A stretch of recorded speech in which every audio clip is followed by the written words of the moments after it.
Buenas tardes a todas, todos, todes. Soy Sandra López Ríos, maestra en estudios de género, y presento mi trabajo Sabrina Carpenter, la producción semiótica y biopolítica del deseo en la era farmacológica. Y bueno, primeramente, como introducción, pues saber que hay una distinción dentro de la construcción de la cultura. Por una parte está lo que denomina como alta cultura, que es esta cultura blanca, hegemónica, cis heteropatriarcal. Y por otra surgen pues algunas corrientes contraculturales de lo que denominan baja cultura. Está también pues, es como esto de la cultura pop, que por una parte pues es innegable decir que está intrínsecamente atravesada pues por todos los constructos sociales, políticos y culturales, y por otro también puede ser como una resistencia frente a estas construcciones eurocentradas, hegemónicas y blancas de la cultura. La cultura pop, y asimismo, puede ser objeto de cancelación porque va en contra de los valores, las estructuras y el sistema que está permeando en cierto momento histórico-social, pero por otro lado también puede ser productora de imaginarios y discursos a los que estas sociedades responden frente a un sistema pues, económico, político y social que establece mecanismos de regulación, normalización y estigmatización. E incluso, como mencioné, también puede ser productora de necesidades ficticias que están respondiendo al capital o al sistema. Pues basta con analizar fenómenos mundiales relacionados con el cine, el teatro, la música, los videojuegos, todo esto relacionado con el uso del entretenimiento y la respuesta social, política, cultural y religiosa que tuvieron para saber eh, y reconocer las estructuras que estaban en cierto momento histórico social y así como éstas estaban definidas bajo qué criterios de poder estaban en cierto momento histórico social específico. Por tanto, lo que busco es como relacionar la industria pop con la producción semiótica y biopolítica del deseo en esta industria farmacopornográfica mediante la figura de Sabrina Carpenter como una nueva diva del pop y cómo es que a través de su narrativa, su imagen y su música se performan, resignifican y perpetúan ciertas características específicas acerca de la configuración del deseo dentro del capitalismo tardío o de esta maquinaria cultural denominada semiocapitalismo y en relación, ¿no?, con el régimen farmacopornográfico que gestiona la subjetividad a través de tecnologías farmacológicas y representaciones mediáticas. Ahora sí, como ya entradas en materia, pues entre lo real y lo ficticio, pues hablaré de la semiótica pop, el lenguaje y la producción del deseo. Primeramente, pues saber que la semiótica pues, es el estudio de los signos, los símbolos, su significado, y cómo es que desde esta perspectiva se denota que los símbolos y los signos de la industria pop no solo comunican significados, sino que producen efectos en el cuerpo y la subjetividad de quienes le consumen.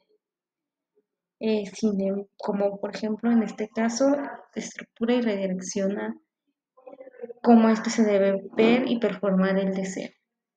Sin embargo, pues estos signos no son cerrados, sino son como contingentes abiertos a la interpretación e inscripción. Sobre todo, pues dependen como de cada uno de estos contextos en los que se inscriben. Eso ya lo decía Humberto Eco en 1962. Por tanto, por ejemplo, la música de Sabrina no solo se establece como una figura del deseo, sino como un catalizador de lo que se podría decir. Entonces, por tanto, pues a través de su estética, su narrativa visual, Sabrina no solo se limita a representar ciertos modelos de provenientes de un deseo de un cuerpo leído como femenino, sino que también lo desborda, ¿no?, a través de esta ultrafeminidad. Y pues queda como un condicionamiento, si es que desbordamiento se da desde la agencia o se da como simplemente como una imagen visual que le permita posicionarse dentro de la industria del pop. Pero su figura es general, sobre un espacio donde las audiencias pueden reinterpretar sus signos. Es importante denotar que dentro de esta semiótica de su imagen también depende, hay una interacción directa con el artista. El público al que va dirigido no se ve como un agente vacío o un agente hueco, únicamente receptor, sino que reinterpreta, reimagina e impregna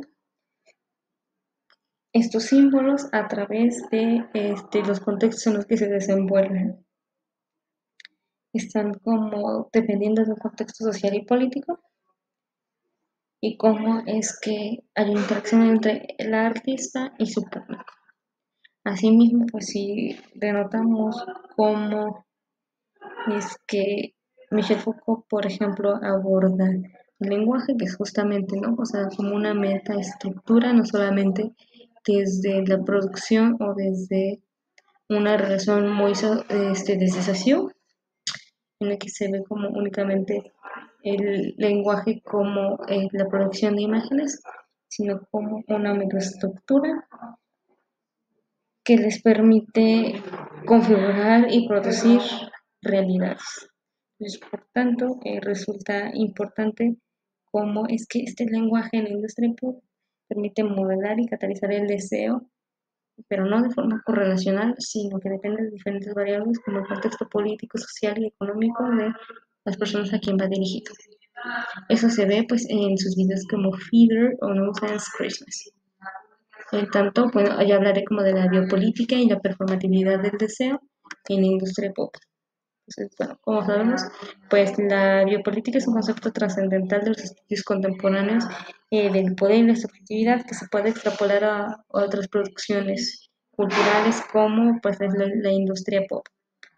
Michel Foucault define la biopolítica como el conjunto de prácticas de poder que gestionan la vida a través de la regulación de cuerpos, deseo y salud. Abarca formas ejercidas de regulación de cuerpos, deseos en instituciones culturales, mediáticas, biopsicomédicas que configuran y taxonomizan la subjetividad. Y por tanto, en la cultura pop, la regulación del deseo responde como una lógica en donde la gestión y producción de la vida están enmarcadas en ciertos dispositivos de poder. Y por tanto, podemos afirmar que en la industria pop hay como una forma de representación de los cuerpos como insumos de consumo, pero también opera como una relación con el contexto pues, sociopolítico que he mencionado a lo largo de esta ponencia. Sabrina Carpenter justamente pues es parte de este régimen biopolítico y cómo es que a través de la difusión de modelos entre el deseo del placer y la sexualidad, cuyas demandas están condicionadas por el capitalismo, el sexismo, el heteropatriarcado, la blanquitud y las lógicas de consumo, pues están configurando el deseo. Entonces, por tanto, figuras como Sabrina, pues están condicionadas ante las tensiones culturales que regulan lo que es deseable, qué es deseable, cómo es deseable y qué se debe desear. Michel Foucault justamente hablaba de que el poder no solamente se ejerce a través de la represión, sino a través, y se inscribe en los cuerpos, en la cultura, a través de normativas de comportamiento, salubridad y sexualidad. En este sentido, pues Sabrina Carpenter, su cuerpo y su sexualidad están enmarcadas en un doble discurso, porque por tanto, pues responde a ciertas lógicas blancas, cis heterosexistas, pero por otro lado, está entre estas narrativas de rechazo, de autogestión del deseo de un cuerpo leído como femenino. Es decir, también que el cuerpo de Sabrina está siendo constantemente vigilado a través de, porque si bien a través de sus producciones musicales, coreográficas, imágenes desafían las normativas de comportamiento esperado de un cuerpo leído como femenino, pues también están marcadas en estos cánones de la blanquitud, como se ve, pues, por ejemplo, en las narrativas de El Expreso, ¿no? De este Expreso. Y bueno, ahora, ¿cómo podemos vincular esto como con el deseo?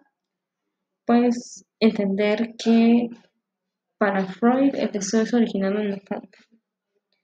que es un empuje desde el inconsciente, insatisfecho y estructurado a partir de las prohibiciones del orden simbólico, mientras que para Lacan el deseo no es un deseo propio, sino es el deseo del otro, con mayúscula.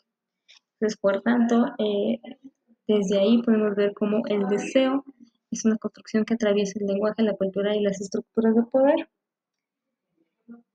y que es como que lo que deseamos o lo que creemos que deseamos se desea a través de nosotros o el otro desea por nosotros. Asimismo, pues tanto la performatividad, Sabrina lo materializa, ya que constituye como estos actos repetidos inscritos en el imaginario social. En el street pop puede entenderse justamente cómo es que se recrean y se afirman estos actos de feminidad, y también cómo es que la figura de Sabrina Carpenter se ve atravesada por la sexualidad y esta performatividad ultrafemenina que mencioné en un principio. Y bueno, ya reconociendo cómo es que están intrínsecamente relacionados el deseo y la performatividad en la figura de Sabrina Carpenter, pues hay una tensión entre la visibilidad que puede ofrecer la industria a los cánones hegemónicos del deseo y, por otra parte, con las expresiones que figuran entre opuestos discursivos. Bueno, estas estructuras de poder no solo se ven marcadas por la cultura, sino por el lenguaje, el momento histórico-social, la influencia de la estructura político-económica, que tiene injerencia en la producción del deseo. Y por ello retomo la figura del semiocapitalismo, justamente para hablar de que el deseo no es solo algo, como mencioné al principio, sino que los individuos no experimentan de forma pasiva, sino que es una mercancía que es producida, gestionada y consumida dentro de un sistema capitalista que explota la subjetividad humana. Pues Bifo lo menciona, ¿no? Que se inscribe dentro del sistema económico entre el que los signos y la información se convierten en los principales motores de producción y consumo. En como mencioné, pues el deseo no es algo pasivo. Y también como lo describe Byung-Chul Han, pues hay una lógica de producción cultural que se basa en la circulación masiva de estos signos y la constante creación de nuevas demandas de consumo. Por tanto, Sabrina pues se regula dentro de un mercado que forma los significados asociados a su imagen y a su obra, convirtiéndolos en mercancía no solo por lo que producen, sino también por la capacidad de resonar con las expectativas y deseos de su audiencia. Y ahora, para ir empezando a cerrar, pues hablar acerca del régimen farmacopornográfico y la producción semiótica del deseo. Pero antes, como para retomar, pues relacionalmente, cuando Sabrina se inscribe en este semiocapitalismo en el que hay una negociación entre el artista y el público, en el que los signos culturales son reinterpretados y reconfigurados constantemente, y por tanto su imagen y su música son productos semióticos que comunican ciertos significados y generan un deseo específico. Entonces, justo la regulación del deseo, pues Paul Preciado pone como un punto más allá acerca de el análisis y propone el concepto de el régimen farmacopornográfico, en el que un sistema de control de los cuerpos se realiza a través de tecnologías farmacológicas, médicas y mediáticas. Esto es lo más importante justamente para la industria del espectáculo y del consumo. Y justamente Carpenter se inscribe en este régimen no solo por su imagen normativamente deseable, sino porque tiene la capacidad de performar esta ultra feminidad que se presenta como natural, inaccesible, irónica y deseante. Y por tanto, el dance pop puede ser entendido como una extensión de este régimen, que configura formas específicas de subjetividad y específicas de deseo que son alineadas a las normas capitalistas.